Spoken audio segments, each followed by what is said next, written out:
Okay, I'm going to get a little silly for a second. Have you ever looked at a line and gone, okay, that's what I did today when I saw the over and under when the Brooklyn Nets take on the Atlanta Hawks. Right now, NBA odds makers have set the line at 195 and a half on the total.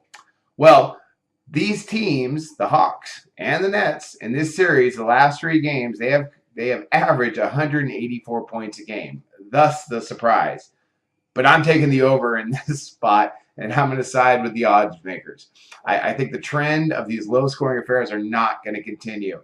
And let me tell you why. All right, first of all, let's get into their year average for the teams compared to this series. The Hawks, they've averaged 102 points a game in this series. They've averaged around 92, 93 points a game.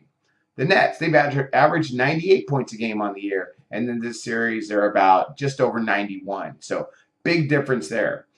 Also, the shooting percentage, big difference. The Hawks, on the year, they average 46.3% from the field. In this series, 39%. And I think this total is going to really be based on them.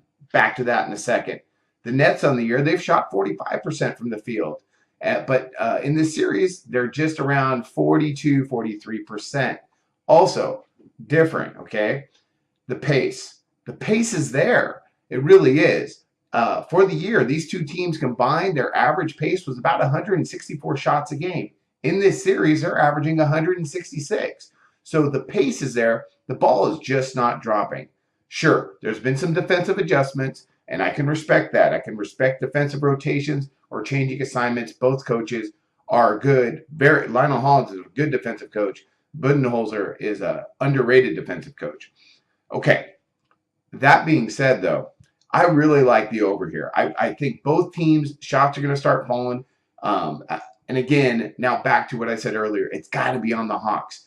Right now, their assists in this series, they're only averaging just below 23 assists a game.